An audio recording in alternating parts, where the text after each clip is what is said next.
This is a problem out of Chapter 7, Section 3, and we are going to do a hypothesis test for a mean, and the method that we are using is the p-value method on this problem. So let's take a look.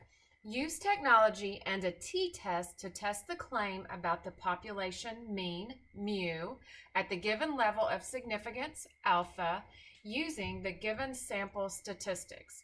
Assume the population is normally distributed. So on this problem, they've given us what the actual claim is. So the claim is that mu is greater than 75 and alpha is 0.05. Our sample statistics, so a sample was taken and the sample showed to have a sample mean, X bar, of 78.1, and that sample had a standard deviation of 3.2. The sample size N is equal to 25. So we have our sample statistics and we have what the claim is. So we don't really know the details of what the sample is about. We are just practicing doing a hypothesis test here. So for the first part of the question, we set up the null and the alternative hypothesis. So since the claim is greater than, there's no statement of equality within the symbol here. It's just the greater than symbol. So that becomes the alternative hypothesis. Now, the complement of this, if the opposite of something being greater than 75 would be that it is less than or equal to 75. So it's one of these two possibilities that we're considering here. So this is our claim. The claim is the alternative hypothesis. So we're ready to run the test. We have the null and the alternative set up. So for this method, we are asked to find the test statistic. The test statistic will give us what our p-value is. And then once we know the p-value, we can make a decision about the null hypothesis, whether or not to reject or fail to reject the null. So let's see how we get our test statistics. So we go to stat, and since this problem is about a mean, we go to t-stats. However, if this had been about a proportion, we would go to proportion stats. But this problem is about a mean, and we know that because of this X bar. X bar is your sample mean. So we're working with a mean here. So we go to stat, t-stats, one sample with summary. And let's put in our sample statistics. So X bar is the sample mean, which is 78.1. The sample standard deviation is S, is 3.2. And the sample size is N. N is equal to 25.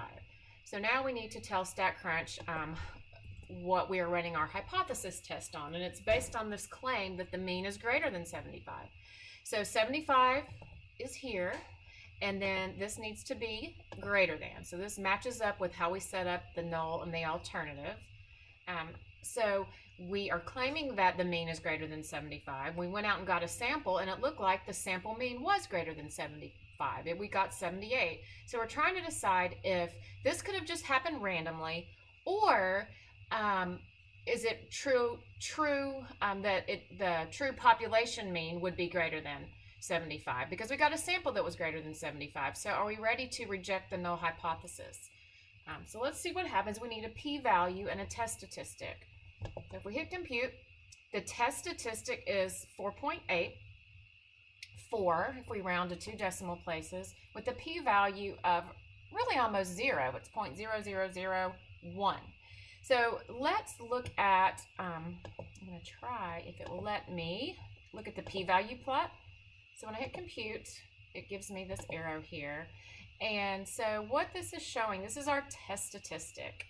And let me see if I can make it a little bit bigger. Slide this over a little bit.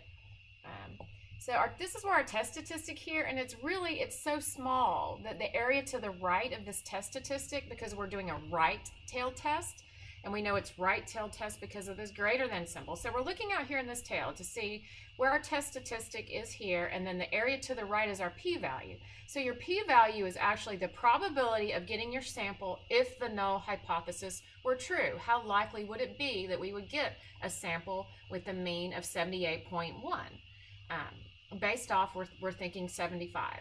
So that's what our p-value is, and the p-value is determined by the area to the right or left of the test statistic, or in both tails if you're doing a two-tail test.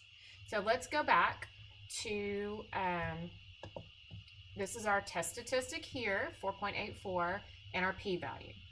So this low p, our p-value is less than alpha. Alpha is 0.05. This is definitely less than 0.05. So this is a very low probability that we would get a sample of 78.1, given that the null hypothesis were true at 75. So what we do is, if the p is low, the null has to go. Our first decision is always about what are we going to do with the null hypothesis? Do we reject it or fail to reject? So the p is low, the null has to go. We're rejecting the null hypothesis.